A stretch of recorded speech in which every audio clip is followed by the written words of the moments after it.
vai começar esse momento em oração, né? Em oração. Eu queria agora que você fechasse seus olhos nesse momento, né? Sentasse confortavelmente, né? E você pudesse estar buscando a presença de Deus, clamando a Deus pela presença de Deus nesse momento sobre as nossas vidas, sobre os nossos lares. Nós vamos começar agradecendo a Deus pelo dia de hoje, agradecendo a Deus por estarmos aqui reunidas, né? Nós vamos nos desligar agora do mundo fora. Nós vamos pedir que Deus retire qualquer interrupção nessa próxima hora, para que nós possamos estar focados, ligados, né? Conectados diretamente ao Senhor. Então desliga o fogo, né?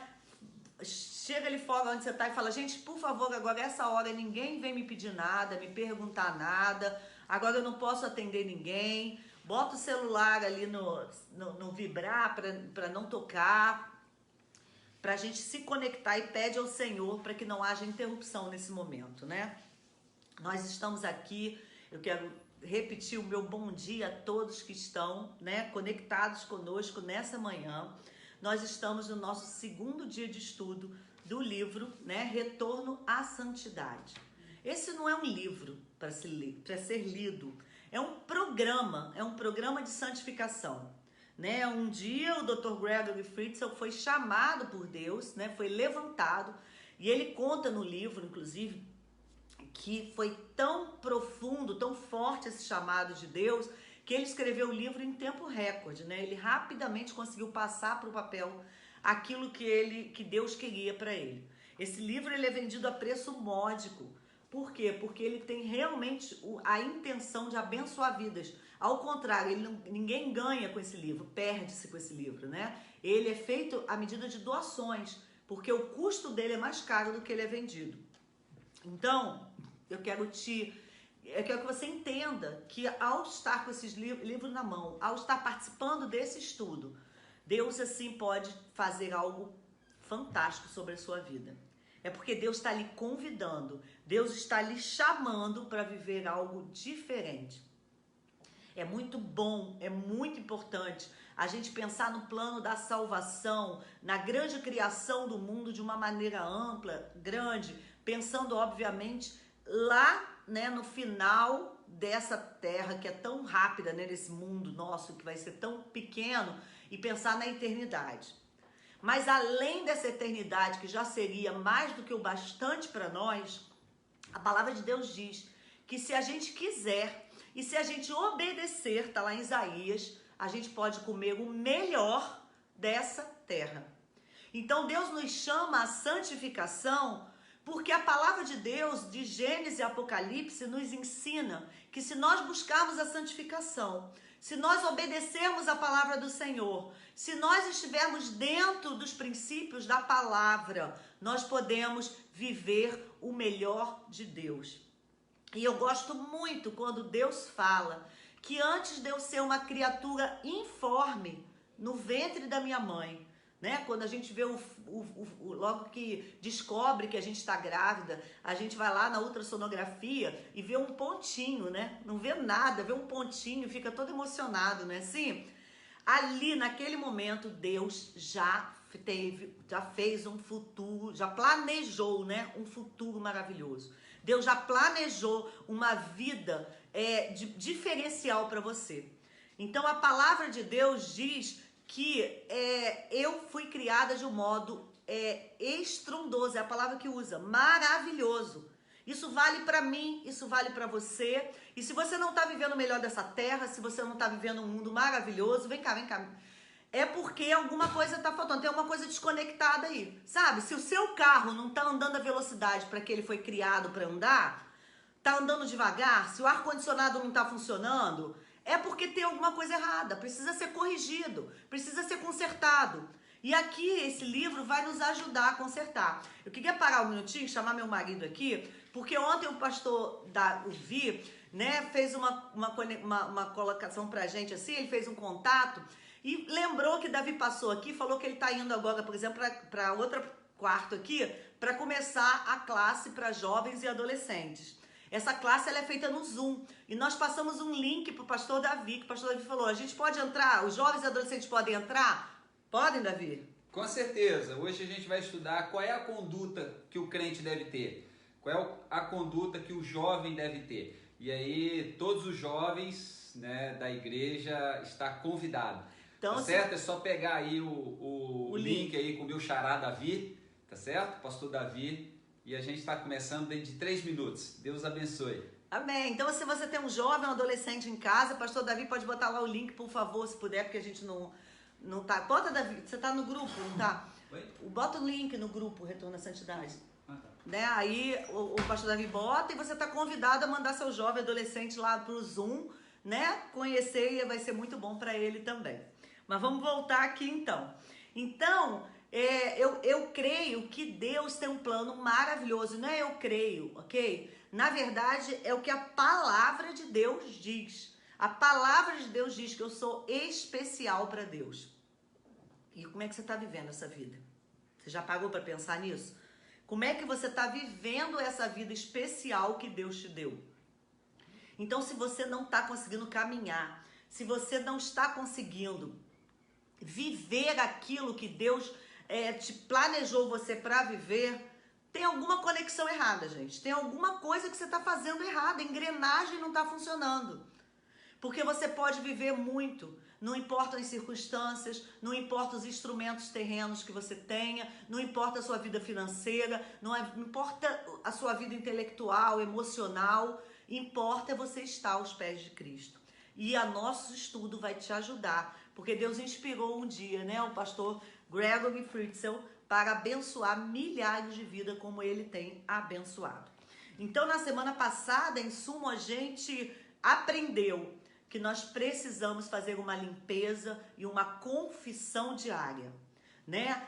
É como se, tipo assim, fosse uma canalização ali, que o Espírito Santo de Deus vai correr sobre pela nossa vida, e nessa coisa dele estar correndo pela nossa vida, ele precisa encontrar o espaço vazio, o espaço limpo, para ele passar, porque senão entope. Sabe como é que é? Tá entupido? Então a gente tem que esvaziar. E isso a gente vai desentupir esses canais espirituais para a gente receber o melhor de Deus através da limpeza e da confissão diária. Então, um belo dia, você teve uma experiência pessoal com Deus, e isso foi um ato, não é um processo. Você decide, né, aceitar a Cristo, você decide entregar a sua vida a Ele como único Senhor e Salvador, e daquele dia até o dia da sua morte, você vai começar um caminho para ficar mais perto dele. Você vai aprender a ouvi-lo melhor, você vai aprender a entender melhor o que ele está falando para você, e você vai aprender também a abençoar vidas, a transparecer, a espelhar a luz de Cristo na sua vida. E, né, então como que a gente vai fazer essa limpeza? Como é que a gente vai fazer essa preparação diária, né?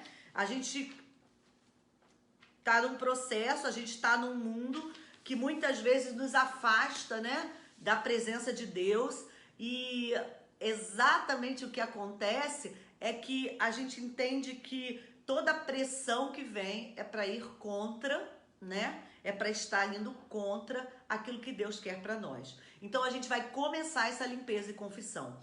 Muitas vezes nós, como crentes, a gente se coloca numa posição meio que superior. Engraçado que a Bíblia toda nos ensina que a humildade é o caminho para o Senhor. O coração quebrantado é o caminho para Deus ouvir. Mas a gente se acha um pouquinho melhor. Não, eu não fumo, eu não bebo, eu vou à igreja, eu dou o dízimo. Então eu estou muito bem com Deus, minha vida está assim muito boa, eu sou muito boa, eu sou uma pessoa especial, sou muito crente. Gente, acorda, acorda. Tem muita coisa em nós para ser limpada, lapidada profundamente para que a gente viva o melhor de Deus. E existem muitas coisas que a gente nem percebe que a gente faz no nosso dia a dia que nos afastam da presença de Deus. E a gente vai começar falando sobre os pecados de pensamento. Então, uma coisa que eu quero realçar de novo aqui para você. Isso aqui é um espelho. Não é para eu ouvir a palavra hoje e pensar, poxa vida, essa palavra é perfeita para minha irmã. Caramba, o que eu li aqui no livro, meu marido tem que ver. Olha, minha vizinha precisava estar nesse estudo. Maravilha, todos poderiam estar. Mas eu quero dizer, se você está aqui online agora nós estamos com 47 pessoas, por exemplo, né, conectadas. Se você é uma dessas 47 pessoas, você está conectada com a gente aqui agora, é porque Deus está te chamando para falar contigo, porque Deus quer falar com você nesse momento. Um beijo, minha amiga Bianca, linda, minha irmã maravilhosa. Eu quero até ressaltar isso. Bianca, Thaís, Rosane, que estão conectadas com a gente aqui, já participaram conosco desse estudo, né? A gente tinha uma célula de mulheres na casa da Bianca, linda, que está aqui conectada. E nós crescemos muito, muito com esse estudo. Foi um crescimento onde todo mundo cresceu muito junto. Então, você pode crescer e nunca mais nós fomos os mesmos, não é, Bianca? Vamos lá agora. Então, pecados de pensamento. Então, esse momento, quando eu olhar para o espelho e for confrontado com a palavra de Deus, é esse o momento que eu preciso entender, falar, gente, é isso aqui que eu preciso mudar. Para que haja transformação, precisa ter um espírito quebrantado em você agora. Você precisa relaxar, você precisa tirar as suas armas, as suas defesas, sabe como é que é? Tipo, tirar todas aquelas defesas e falar, opa, agora eu vou ouvir e agora essa palavra eu vou receber para mim. O que eu fiz aqui foi fazer uma seleção de versículos bíblicos. Todos eles estão citados no livro. O que eu mais gosto desse livro é que ele é Bíblia pura. Ele tem centenas de versículos bíblicos. Então é fantástico isso. Então o que eu fiz foi selecionar alguns versículos para ficar mais fácil, ao invés de ficar abrindo a Bíblia, para a gente não perder tempo.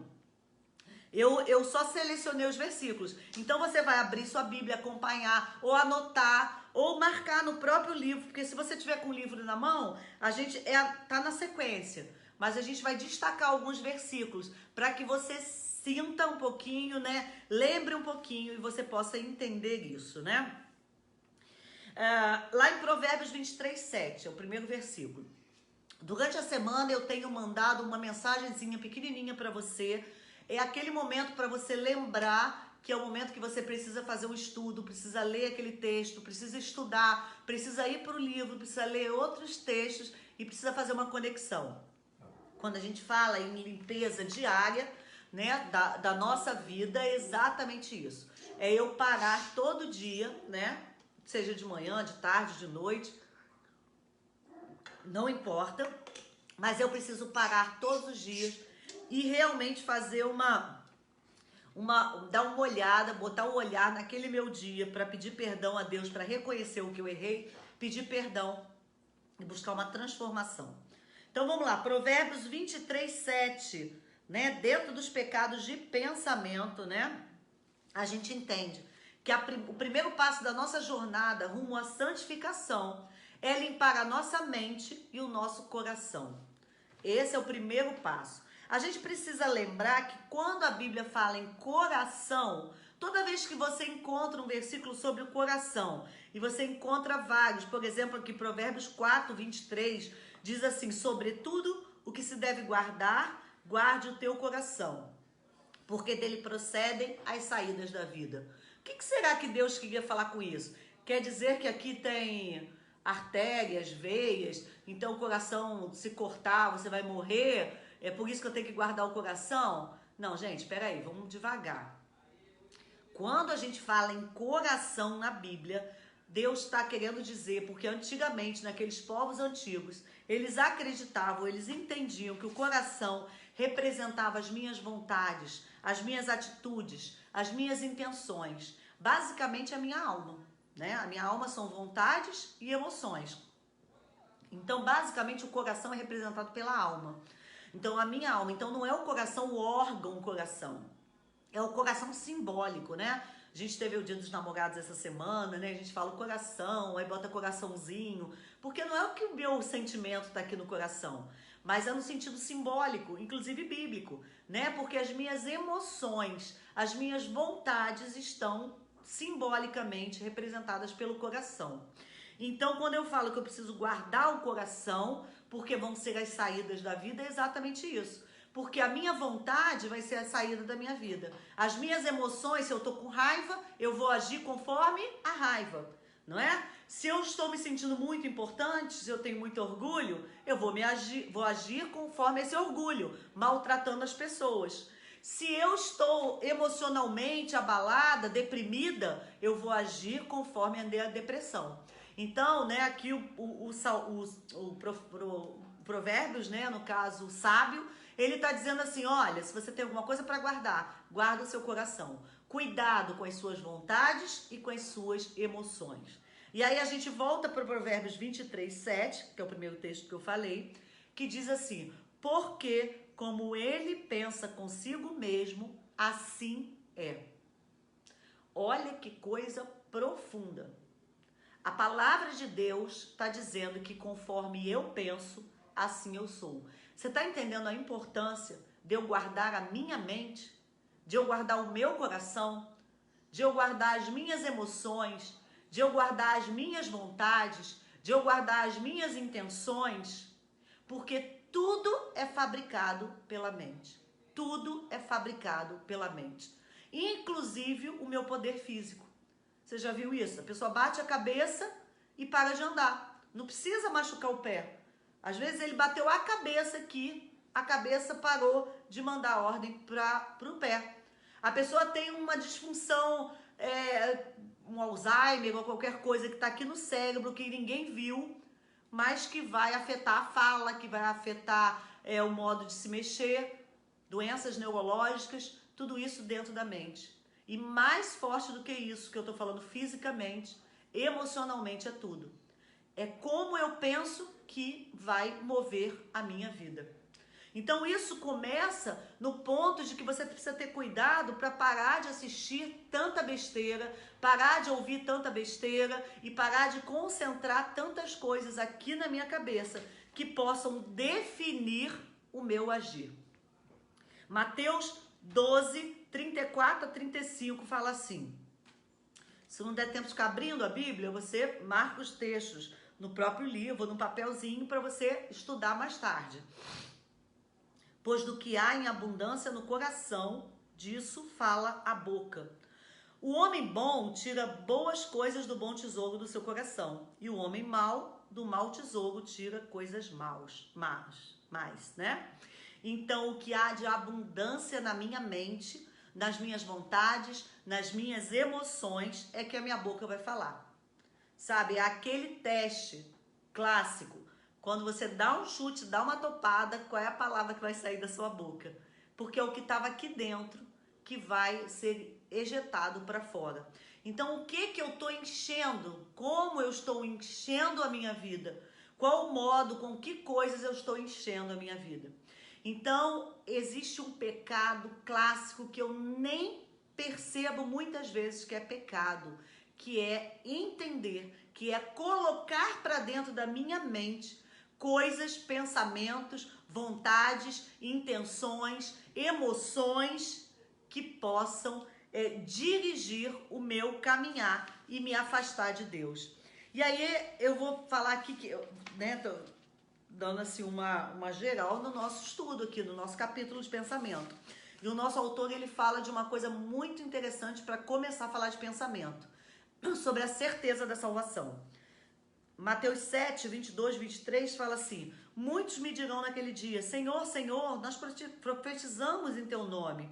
Em teu nome expulsamos demônios, realizamos milagres. Mas aí Deus vai dizer, nunca os conheci.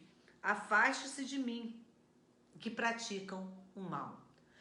Muitas vezes a gente nem sabe, nem tem certeza da nossa salvação.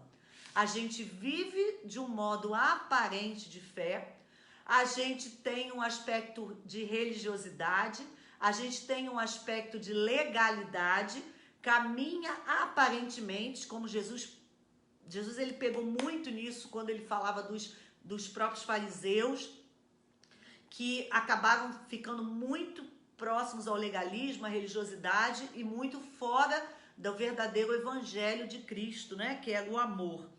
E muito, talvez a gente vá, talvez não, né? A Bíblia fala que a gente vai ter muita surpresa no mundo espiritual, muita surpresa. Porque aquele que a gente falava que pregava lá em cima, aquele que era muito bom aparentemente, aquele que era uma pessoa tão... que parecia, falava bem, cantava bem, na verdade, ele não tinha nada de Deus. Na verdade, ele vivia uma vida de aparência, né? Uma vida que não era a vida que Deus queria. Por quê?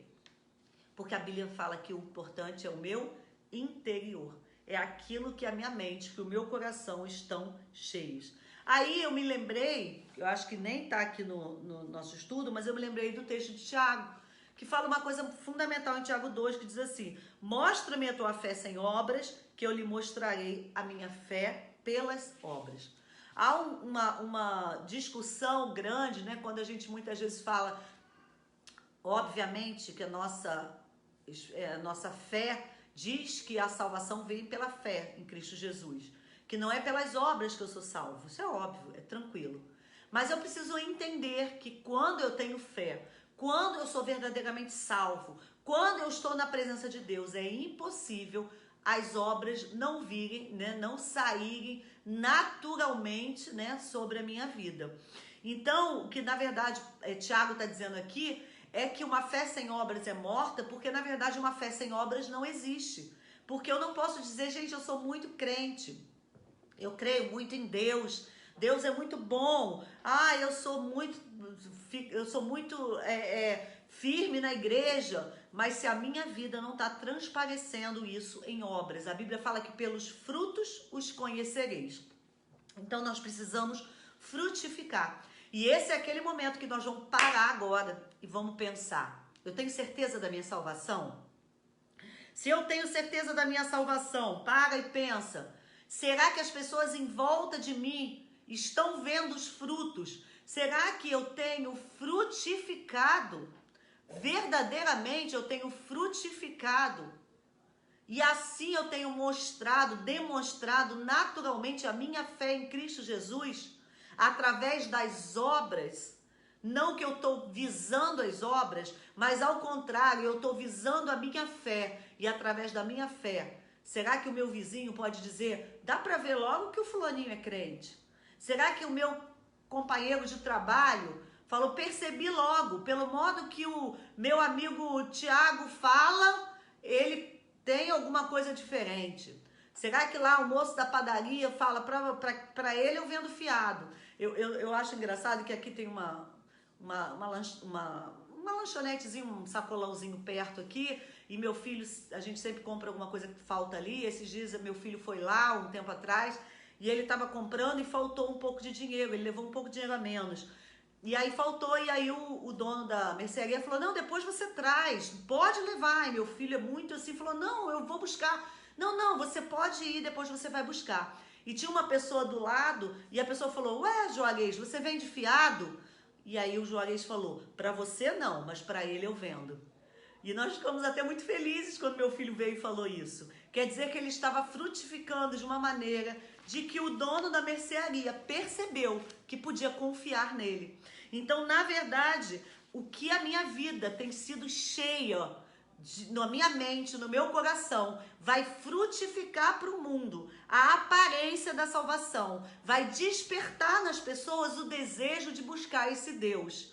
E muitas vezes o meu pensamento está tão cheio, massificado de coisas ruins, que isso vão me afastar da presença de Deus, ao invés, e vão afastar as pessoas da presença de Deus. Então, assim, o que eu estou enchendo a minha mente? Vamos lá? O que você está vendo na televisão? Como é que você está dividindo o seu tempo? Lembrando, o estudo desse livro é, na verdade, um programa de santificação. Então, é um momento que nós vamos fazer um confronto com a gente mesmo. Então, você vai parar e olhar para você. E quando o autor começa a colocar aquelas perguntas para reflexão, é realmente para que você reflita sobre isso. É para que você possa estar fazendo esse confronto para transformar. Dá uma olhada no seu dia, de manhã à noite, dá uma geral no seu dia. Quanto tempo desse você está absorvendo coisas que edificam a tua vida? E quanto desse tempo você está absorvendo coisas que não vão edificar a sua vida? Quer ver uma coisa? Acorda de manhã e aí, por exemplo, eu tenho uma televisão lá na minha sala de jantar. E às vezes eu acordo, eu geralmente acordo mais tarde com meu marido, mas quando eu vou lá tomar café com ele, e aí ele liga a televisão e geralmente está naquele repórter. Eu falo, pra que vai ligar a televisão? Eu falo, então eu não vou tomar café. Porque eu não quero acordar o meu dia ouvindo notícias ruins. Eu não quero. Aí eu desligo e falo, não, então tem que ser com a televisão desligada. E aí a gente toma café, conversa. No nosso horário de jantar a gente ora, a gente lê a Bíblia, a gente fala versículos. E a gente vai o quê? Absorvendo aquilo tudo, para que a gente possa exalar o perfume de Cristo. Aqui tá as fotos dos meus filhos, né? Eu mostrei, só que já são tudo homens. Mas desde pequenos é assim, a gente reúne no jantar e cada um tem que decorar um versículo, cada um tem que falar alguma coisa ou ler o texto da Bíblia. A gente fazia um rodíziozinho, cada um fazia um cultinho num dia, na hora do jantar. E hoje, agora eles estão vendo eles criança, hoje eles são homens e mulheres, são 2 meninos e uma menina, todos os 3 com visão missionária da vida. Por quê? Porque nós tentamos, né, ao máximo concentrar na mente deles os bons pensamentos para que eles pudessem crescer e frutificar aquilo. Então, olha a importância de você mãe, de você pai de uma criança, expondo ele o dia inteiro em coisas que estão enchendo a cabeça dele. Porque o mundo vai fazer isso o tempo inteiro. Então, o nosso papel é fazer o contrário. Às vezes, na hora de dar um presente para uma criança, sabe? Compra um livrinho com historinha da Bíblia, sabe? Às vezes, na hora de sentar para ver um filme, eu não tô querendo ser radical, eu gosto de sentar e ver uma série na televisão, né? Mas vamos ver coisas que não denigram, né, a imagem, né? Não possam nos tornar pessoas que não espelhem a luz de Cristo, né? E aí aqui a gente pode ter armas para isso, né? Aqui 2 Coríntios 10, 5. Gente, esses textos, 90% foram tirados aqui do livro, citados no livro. 2 Coríntios 10, 5 fala assim: derrubando raciocínios e todo baluarte que se ergue contra o conhecimento de Deus e levando cativo todo pensamento em obediência a Cristo. Na sequência, Colossenses 3:2 fala: mantenham o pensamento nas coisas do alto e não nas terrestres. Então veja bem aqui, Paulo está dizendo o seguinte, nos 2 momentos aqui Paulo está dizendo: eu preciso levar todo pensamento cativo a Cristo. Aí a gente poderia ir lá para Filipenses, né? Naquele momento que ele fala assim: tudo que é verdadeiro, né? Tudo que é de bom, tudo que há louvor, tudo que tem, né, bom tom, tem 9 itens ali. Nisso pensai. Então, dentro daquela avaliação, gente, lembra, olhando no espelho? Olhando no espelho, a palavra é para mim, para minha vida, né? O que eu tô levando, né? O que eu tô pensando no meu dia a dia? Quando você para e começa a refletir, você está pensando na situação política, você está pensando aí quem tem razão, se é o político tal, você está pensando naquelas profecias, né, profetadas, vamos botar assim, aí que você está vendo aí de repente do cara que está dizendo que o mundo não tem jeito, você está prestando atenção naquela pessoa que está no teu ouvido, macetando, dizendo, não adianta, não vai dar certo, não vai se resolver, isso não adianta na tua vida, você não vai mudar, ninguém vai conseguir emprego, gente não vai conseguir resolver nada. E aí tua cabeça tá sendo doutrinada para o mal. Mas o que a palavra de Deus está dizendo? Pensa nas coisas do alto. Então o que eu preciso fazer? Combater os pensamentos ruins. Eu aprendi uma coisa muito legal, um exercício. Olha lá, presta atenção agora, tem um exercício para você limpar a sua mente. Tá bom, eu acordei, ou então no momento eu soube de uma situação, aconteceu alguma coisa na minha vida e aí me vem um sentimento ruim. Porque é assim, não é? Eu tô triste, aí eu me percebo triste. Vamos lá, ó. Tô triste, tô com uma tristeza, tá batendo uma angústia, né? Às vezes bate, essa semana aconteceu isso comigo, me senti uma angústia.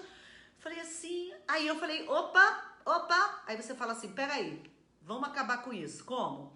Tô sentindo angústia. Primeira coisa que eu preciso fazer, identificar da onde veio essa angústia. Então não se mergulha na angústia. Para e fala assim, por que eu tô angustiada? Aí eu fiz isso, parei e pensei assim, por que eu tô angustiada? Ah, porque eu tô preocupada com isso. Se isso aqui vai resolver, no meu caso. Você vai identificar. Ah, eu tô preocupada porque meu casamento não tá bem. Eu tô preocupada porque a minha vida financeira não tá bem. Ah, eu tô angustiada porque eu não vou ter dinheiro para pagar o meu aluguel mês que vem. Vamos identificar a angústia. Você identificou a angústia? Agora só tem uma arma que vai dissolver esse problema. Sabe qual é? A palavra de Deus. Então, um exemplo. Seu problema é financeiro. Olha, eu estou muito angustiada porque eu perdi o meu emprego.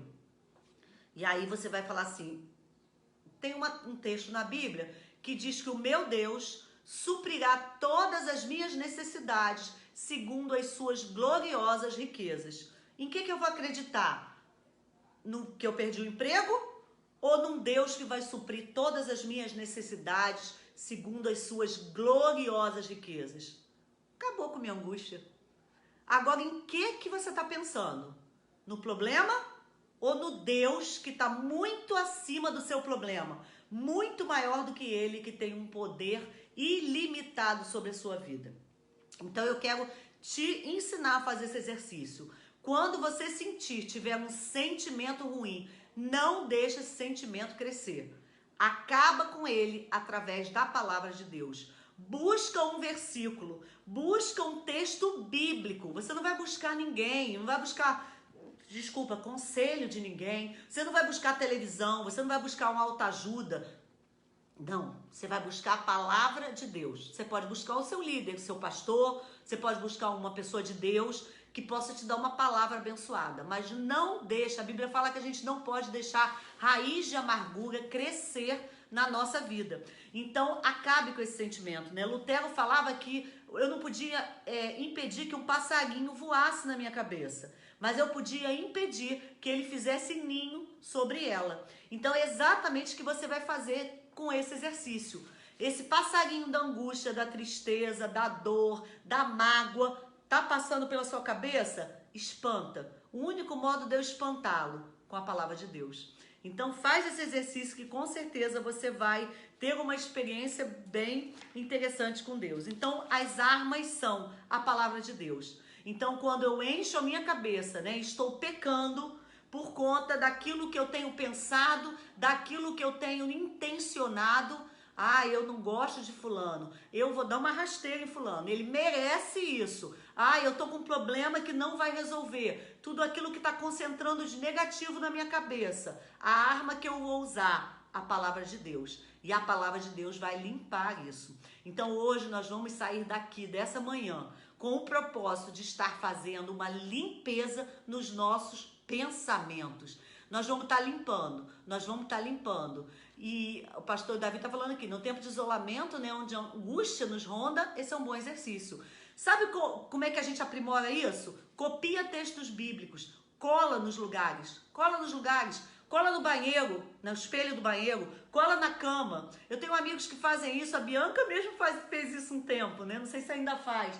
Né? Cola nos lugares textos bíblicos, sabe? Lá na pia da cozinha, quando você está lavando louça. Eu costumo muito assim, eu tô trabalhando, eu tô ouvindo um louvor, eu tô fazendo almoço, fazendo janta, eu boto um louvor bem alto, vou cantando, e eu canto assim muito bem, gente, muito, muito bem, vocês nem imaginam.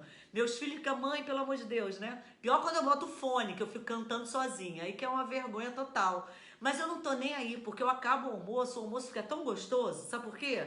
Porque ele tá cheio do Espírito Santo de Deus, não sou eu. Então, na verdade, a gente precisa se inspirar, encher a nossa mente, especialmente quando a angústia vem, a dor vem, o problema vem.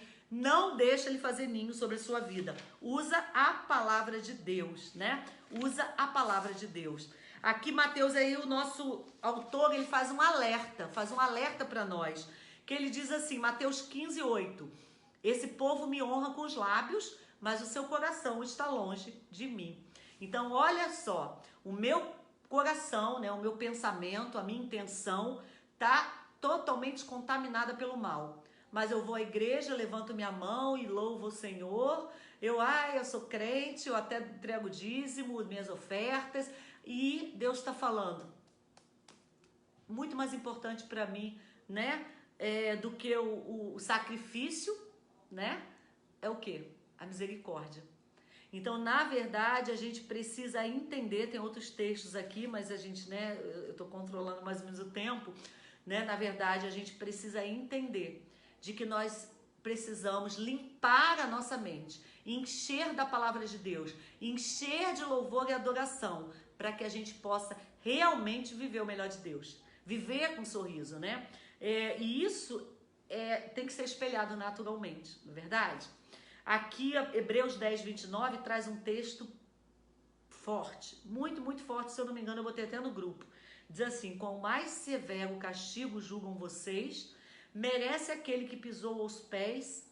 Quão mais severo castigo julgam vocês, merece aquele que pisou aos pés o Filho de Deus, que profanou o sangue da aliança, pelo qual ele foi santificado e insultou o Espírito da graça. Gente, olha só. Para e pensa e respira. E eu vou ler esse versículo novamente. A Bianca querida está falando, ama fazer isso, comprou adesivos prontos com quadro negro para escrever com giz, tá vendo? Bela dica aí, vamos colocar a palavra de Deus, cercar, né, a nossa casa com a palavra de Deus, para a gente estar sempre lembrando o que interessa, né, enchendo a nossa mente. Mas eu quero ler esse versículo mais pausadamente, eu queria que você marcasse esse versículo, para você fazer uma leitura pessoal quando a gente terminar aqui.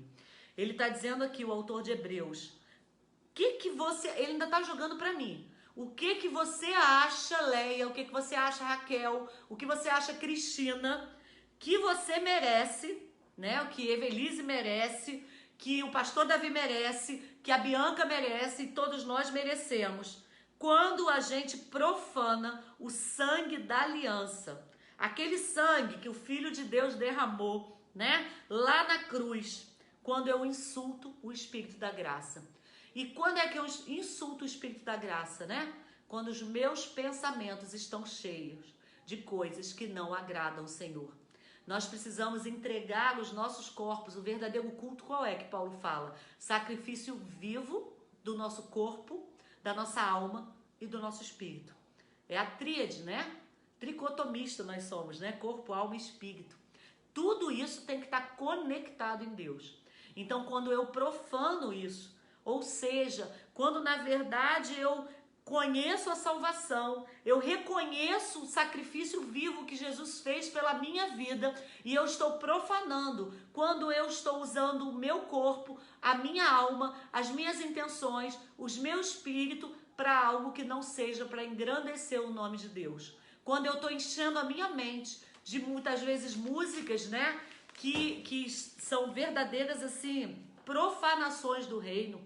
Você vê letras de músicas, né, coisas assim muito que a gente pensa que bobagem, é uma música. Não, você está enchendo o teu filho de coisas que não vão encher o reino, propagar o reino de Deus. Lembrando mais uma vez, gente, é aquele momento de introspecção. É o momento que eu preciso olhar para a minha vida. Em que eu estou profanando o reino de Deus, né? Em que eu estou olhando o reino de Deus de uma maneira que não tá... Por que minha vida não está caminhando? Porque a minha mente, o meu coração está cheio de coisas que não agradam ao Senhor. Então é hora de você baixar a tua cabeça depois que a gente terminar o nosso estudo e começar a fazer aquela limpeza mental e trabalhar isso durante a semana, enchendo a tua mente, enchendo o teu coração de coisas que agradam a Deus, e com certeza a tua vida vai frutificar. Mas a gente vai para o pecado de atitude, né? Vai para o próximo pecado para a gente, né, não perder aqui o nosso tempo. E Apocalipse 3,15, então agora depois do pecado de pensamento, a gente vai para pecado de atitude. Apocalipse 3,15 diz assim: conheço as tuas obras, sei que você não é frio nem quente. Melhor seria se fosse frio ou quente. Mas como você é morno, nem frio nem quente, estou a ponto de vomitá-lo da minha boca. Gente, esse texto, se não te deixa nervoso, tem alguma coisa errada com você. Porque toda vez que eu pego esse texto, eu fico tremendo assim. Porque eu penso num Deus que prefere que você seja verdadeiro. Prefere que você diga assim: eu não quero ser servo de Deus. Eu não quero estar na presença de Deus. Do que você dizer que você quer ser e você não é. É um texto tão profundo, gente, é algo tão profundo de um Deus que ama a verdade, de um Deus que ama aquele que se quebranta, aquele que é verdadeiro, aquele que reconhece. E aí Deus está falando assim, não adianta você botar um pé lá e um pé cá. Não adianta você brincar de crente, não adianta você fingir que é o que não é, porque eu tô vendo. Eu olho as suas, né? A Bíblia fala que a palavra de Deus, ela corta lá as medulas, as entranhas, que Deus penetra em todos os lugares. E Deus hoje está olhando para você e está dizendo, eu sei quem você é, cara. Eu sei que você não é nada disso que você está fingindo ser. Então agora acorda. É hora de você se colocar verdadeiramente na minha presença. Porque senão eu vou vomitar. O que é vomitado? Aquilo que não presta. O que a gente vomita? Aquilo que é podre. Aquilo que não serve para nada. Porque você não pega o vômito e reaproveita para nada. Vômito é algo podre. É algo que não tem, que ninguém quer ver. Alguém quer ver alguma coisa que está vomitada? Então é isso que Deus está falando pra gente. Gente, a Bíblia é pesada. A Bíblia não é arco-íris, não. A Bíblia, ela é confrontadora. A Bíblia é uma palavra de exortação. O próprio Paulo fala isso, o Tiago fala isso e vários outros falam isso. A Bíblia é para ser algo que vai confrontar a tua vida. Eu não vim aqui para falar palavra bonita para você. E eu também não estou falando nada da minha boca. Eu estou falando da palavra de Deus. Aqui são versículos bíblicos da Bíblia. E a Bíblia está dizendo hoje, Deus está falando hoje, que talvez você esteja hoje, num lugar onde Deus quer vomitar. Deus quer vomitar essa falsa adoração que você está fazendo na sua vida. E hoje você está sendo chamado para agir conforme o homem que Deus planejou que você seria. Para agir dentro do plano de Deus, que é o plano perfeito, agradável, porque a Bíblia fala que a vontade de Deus é perfeita, agradável e boa. Então, fazer a vontade de Deus é o melhor caminho para a sua vida. É aonde você vai encontrar paz e tranquilidade.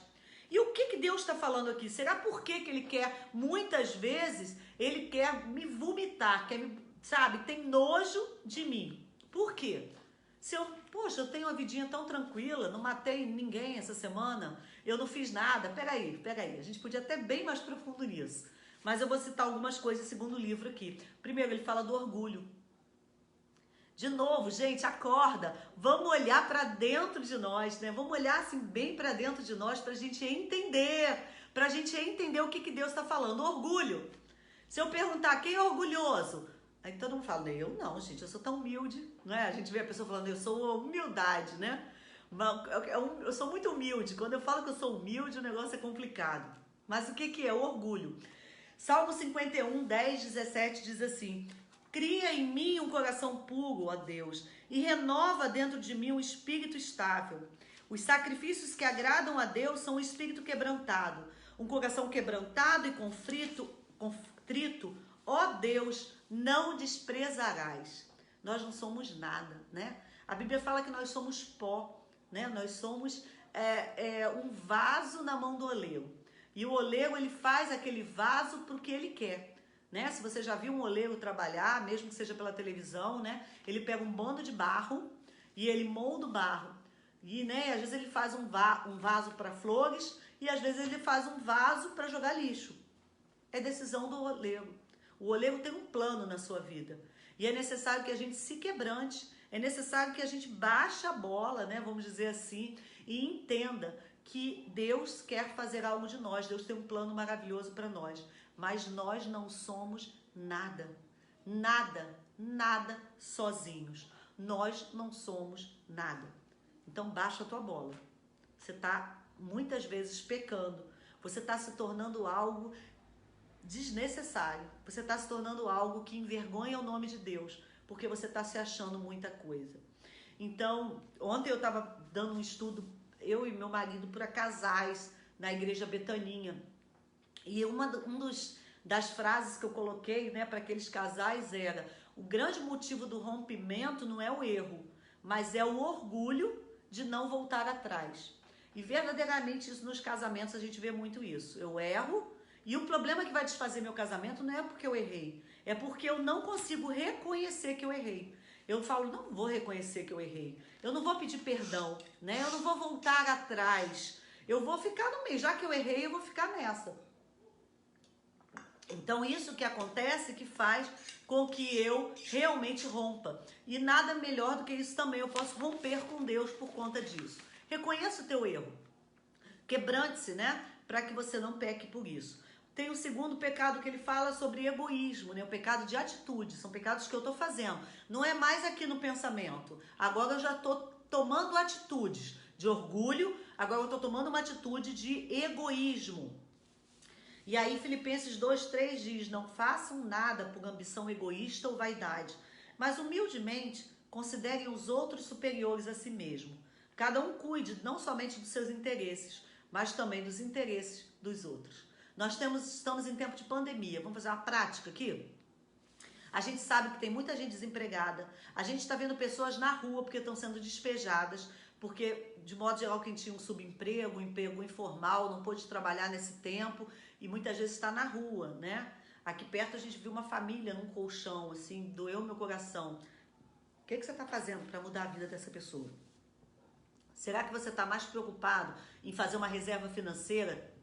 É importante para a tua família, guardar o alimento, cuidar das coisas da casa, se preocupando com você, se preocupando com as pessoas que são diretamente ligadas a você, você está pecando numa atitude egoísta. A Bíblia fala que é melhor dar do que receber. E com certeza, quando a gente entrega, quando a gente pensa no outro, quando a gente coloca o outro numa posição superior à nossa, é nesse momento que Deus age sobre as nossas vidas, né? Não é hora de julgar, né? Outro dia eu estava comentando aqui que as pessoas às vezes ficam na porta do supermercado pedindo comida e a gente dá. E uma pessoa da minha casa falou, a pessoa tá passando a perna em você porque pediu. Eu falei assim, não me importa que ela tá passando a perna em mim. Importa que eu tô atendendo uma necessidade dela. Então assim, eu tenho que parar de olhar para mim, pro egoísmo, para a situação que eu tô vivendo e olhar para o outro. Porque muitas vezes isso tá te afastando da presença de Deus.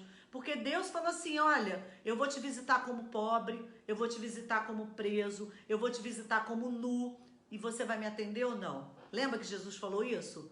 Então, a gente querer buscar a Deus, a gente precisa buscar ajudar o próximo, porque é ali que Deus está, né? Deus ama aquele que cuida das viúvas, dos órfãos, dos necessitados, e é nesse momento que você está demonstrando o amor a Deus. A fé sem obras é morta. Outro tipo de pecado, a discriminação. Nós estamos num tempo falando de discriminação no mundo, né? De uma maneira muito forte por conta desses últimos acontecimentos, especialmente falando da discriminação da questão de raça, de cor de pele, porque raça não, porque a raça é a mesma, né? Não é a cor de pele que define raça. Eu estava até vendo uma live de uma pessoa explicando isso, até muito boa. Inclusive tem um pastor também, estão botando um textozinho de um pastor americano falando sobre isso, né? Uma raça só, não é raça negra, raça branca, né? A raça humana e as cores das peles, que é só a questão de melanina que está modificando a minha cor. Mas óbvio que isso é uma discussão muito importante. E nós, servos de Deus, precisamos estar muito atentos a isso. E eu quero te chamar a atenção, porque eu sei que se eu perguntar você e dizer assim, você é racista? A gente fala racista, né? Não é isso, mas você discrimina pessoas pela cor, você vai dizer, nunca, não! Mas se você for verdadeiramente honesto, muitas atitudes suas, às vezes com uma brincadeirinha, bobagem, isso é uma brincadeirinha boba, bobagem, né? Isso é uma coisa besta aqui que... Não, você pode estar magoando alguém e você está fazendo diferença de pessoas. Então a discriminação para quem faz não é nada, mas para quem é discriminado é uma coisa seríssima, seríssima, que pode marcar a vida de uma pessoa.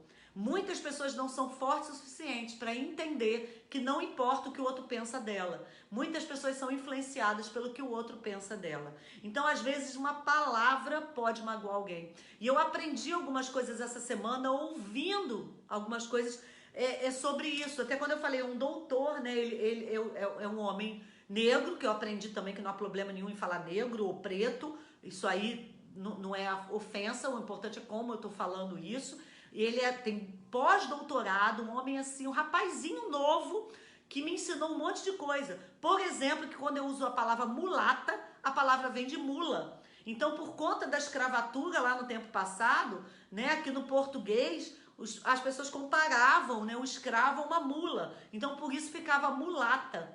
Então, olha que palavra, gente. Então, às vezes eu estou usando uma palavra que para mim não quer dizer nada. Bobagem. Isso é besteira. Também isso é besteira. Peraí, é besteira para mim. Porque eu nunca fui discriminada, né, pelo tom da minha pele. Mas não é besteira para aquele que é discriminado. Então, se coloca no lugar do outro. Olha o egoísmo, olha o orgulho e para de discriminação. Existem outras palavras que eu fiquei assim encantada com as palavras que ele ensinou, que são palavras que a gente não deve usar, né? Que a gente tem que ter cuidado de não usar essa palavra, né? Porque pode realmente que ter uma conotação muito coisa. Doméstica, olha uma palavra, doméstica. Gente, coloca.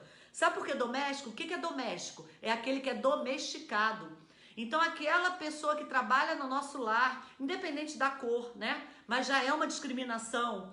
Ela é chamada de doméstica porque parece que ela é um animal domesticado. Porque é exatamente isso que o escravo era, entre aspas, né, gente? Entre aspas aí. Né? Ele era entendido como se fosse uma pessoa domesticada. Ninguém é domesticado. O que é domesticado são animais. Então, cuidado com as palavras, cuidado com as brincadeirinhas. É uma piadinha, é uma bobagemzinha. E pede a Deus para tirar do seu coração qualquer ranço, qualquer fio de discriminação, seja por cor, seja por nível social. Ah, mas ele tá na rua, eu não vou parar e falar com ele. Ai, gente, que horror, aquela pessoa tá cheia de doença, né? Cuidado com isso. Essa semana eu fui na farmácia e tinha um morador de rua com um cachorrinho, e eu parei, porque o cachorrinho tava na rua, eu comecei a brincar com o rapaz sobre o cachorrinho, que o cachorro tava na rua. Eu falei, que cachorro folgado, brincando com ele. Olha, o homem abriu um sorriso, porque ele falou assim, como assim? Eu acho que ele está acostumado tão a ser discriminado, a ser visto como diferente do que eu sou, do que você é, que eu acho que eu ganhei o dia dele. Ele ganhou o dia dele porque eu fiquei conversando com ele, um morador de rua. Então a gente tem que parar e pensar que eu posso transformar uma vida, eu posso mudar uma vida só com uma palavra de ânimo, com uma palavra de amor, agregando, abençoando e exortando aquele que está discriminando. Então faz uma avaliação na sua vida, cuidado, se coloca no lugar do outro, Zilmar está falando, se coloca no lugar do outro, antes de qualquer atitude, seja qualquer tipo de discriminação, gente, seja qualquer tipo de discriminação. Existem outros, né, pecados de atitude. Perdão. Você está perdoando? Ah, gente, eu perdoo, mas eu não esqueço. Sabe aqueles papos? Ah, não, perdoar, isso eu não vou perdoar. Mas Jesus, ele falou que eu tenho que perdoar quantas vezes? Uma? Duas? Será que tem um elenco de coisas que Deus fala assim, isso aqui você não precisa perdoar, não? Não, a Bíblia fala que eu preciso perdoar. Porque a grande verdade é, o perdão ele está em mim, ele não está em outro. Quando eu perdoo, eu estou me curando. Quando eu perdoo alguém, eu estou transformando a minha vida e não o outro. Né? Há quem há um dizer, né, popular que diz que como é que é quando você odeia, quando você não perdoa, né? Você tá tomando um veneno, quando você quer vingança, né? Que você tá se vingando, você tá tomando um veneno pro outro morrer. E é exatamente assim, né? Eu fico naquela mágoa, né? Exercitando aquela mágoa, e a Bíblia fala que eu não posso criar raiz de amargura. Eu conheço uma pessoa que, gente, eu vou dizer para vocês honestamente, quando a pessoa chega perto de mim, eu tento disfarçadamente não ficar conversando com ela. Essa pessoa, ela foi ferida há mais de 15 anos atrás pelo marido dela. E toda vez que eu encontro essa pessoa, ela fala sobre aquilo que o marido dela fez com ela. E ela fala, eu já perdoei. Mentira. Porque ela fala, ela tem essa necessidade de falar isso. Então ela está criando essa mágoa há 15 anos, sei lá, há muito tempo, e ela vai fomentando e ela vive aquela situação como vítima, sofrendo, magoada, e o marido dela está vivendo uma vida normal, tranquila, porque ele já até se perdoou. Ele sabe que ele errou, ele já se perdoou, ele já pediu perdão, e a vida dela. E quem está sofrendo?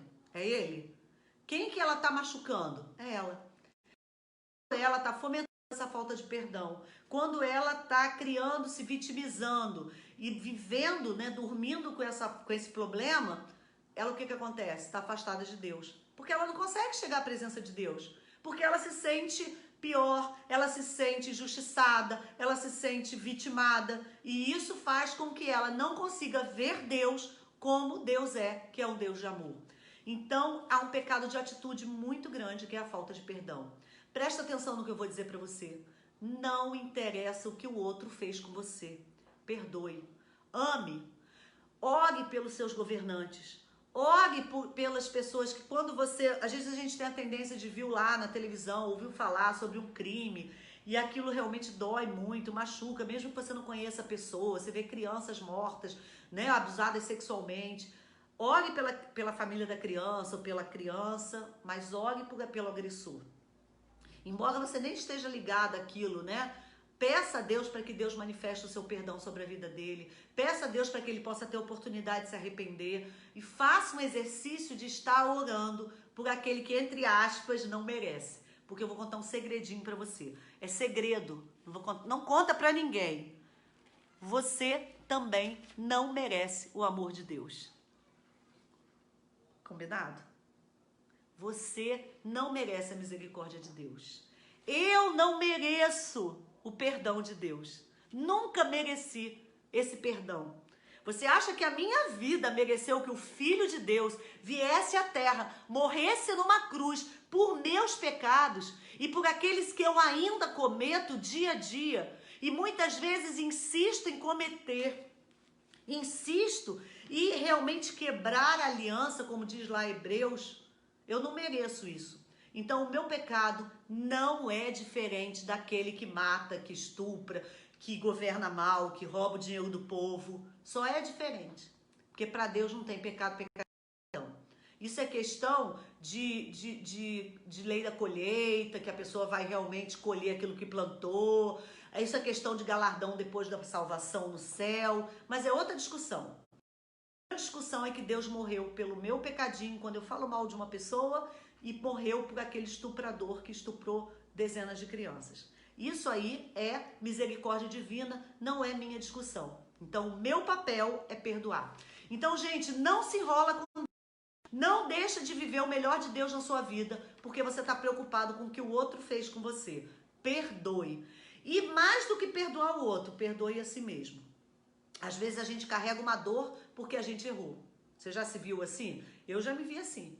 Eu olhar os meus pecados e pensar, poxa, e me contorcer pelos meus pecados, meus erros. Até que eu tenho aprendido a dizer, acabou.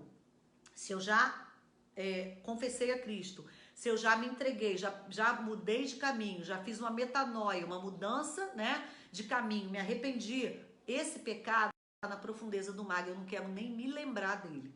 Então, se perdoe também. O que passou, passou. Acabou. Né? Pecado arrependido, pecado confessado, não pode ser utilizado pelo inimigo sobre a sua vida. Existem outros tipos de pecado narrado, gente. É muito importante que você leia o texto, né, do livro. É muito importante que você leia o texto realmente para que você possa entender e para que você possa ser confrontado através de cada texto bíblico.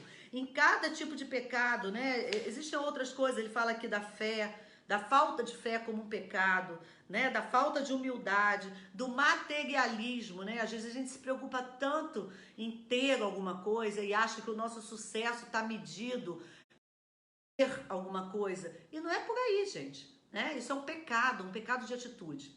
Então hoje a gente falou um pouquinho sobre o pecado de pensamento e o pecado de atitude, né? Semana que vem a gente vai falar sobre o pecado de relacionamentos, né? E, se eu não me engano, de ação. Eu vou colocar no grupo o que a gente tem que estudar para a semana que vem. Mas eu queria realmente fechar esse momento, né? No momento de reflexão. É óbvio que aqui o nosso momento de domingo é só a gente dar um ampassão de tudo. Mas se você não fizer um momento com Deus, um momento diário com Deus, aonde você possa pegar o texto bíblico, aonde você possa pegar o livro, ler, e pegar cada texto, estudar, meditar, aonde você não possa se deixar ser confrontado por esses pecados que você tem cometido diante de Deus, só você e Deus, diariamente, você não vai ser transformado. E se você quiser viver o melhor de Deus para a sua vida, se você quiser ter uma experiência diferente de tudo aquilo que você já viveu hoje, eu te convido a fazer um estudo profundo sobre toda a tua vida, né? Entrar profundamente numa limpeza pessoal para que você possa viver aquilo que Deus planejou para a sua vida. O que eu sugiro para você? Hoje é domingo, né? Tira esse dia para refletir sobre tudo isso, né? Volta nos textos bíblicos, né? Que você leu durante a semana ou que você não leu. Volta nesses textos. Volta várias vezes nesse texto, mastiga esses textos, tira um espaço para você, vai para a varanda, se tranca no banheiro, no quarto, qualquer lugar você sozinho, tira uma meia hora, uma hora e começa a trabalhar isso na sua vida, refletir, repensar as suas atitudes. Começa a fazer propósitos de não encher a sua mente com aquilo que não são coisas que agradam a Deus. Faz uma experiência essa semana e enche a sua cabeça com pensamentos que venham do alto.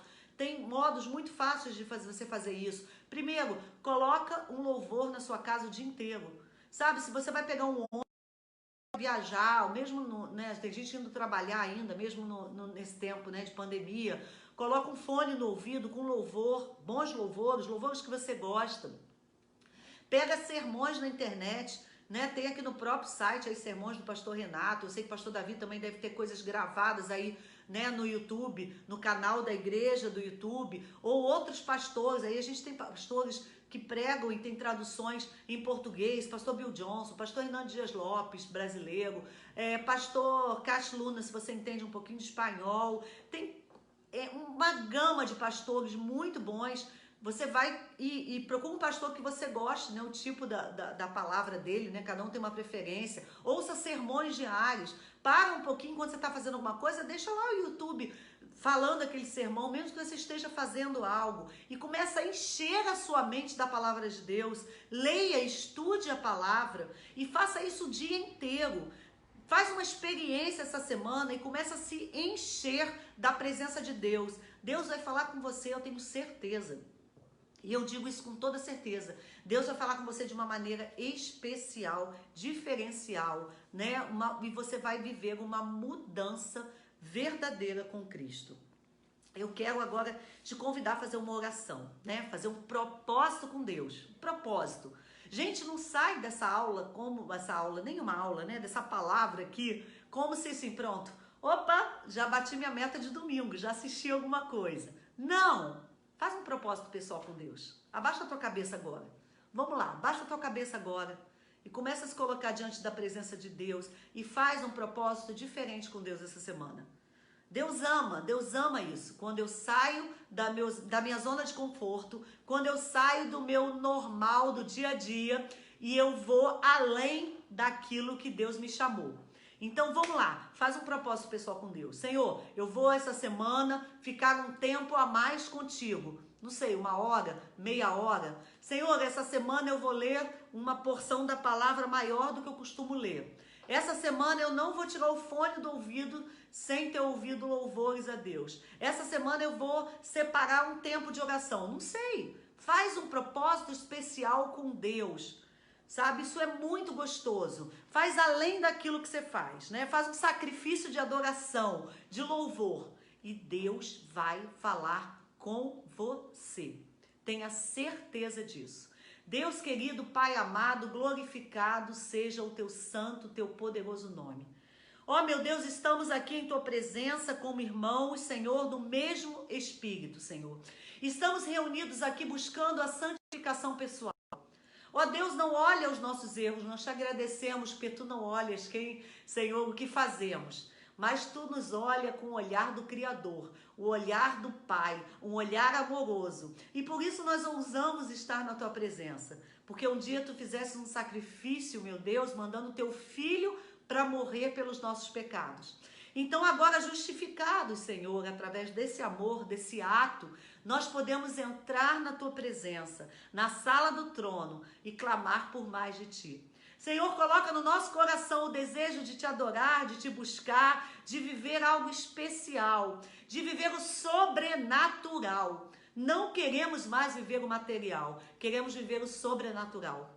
Não vamos olhar as circunstâncias, não vamos olhar a vida terrena. Agora nós vamos colocar os nossos olhares no teu altar, naquilo que tu prometeste, nas tuas promessas colocadas na palavra, e vamos viver algo diferente contigo.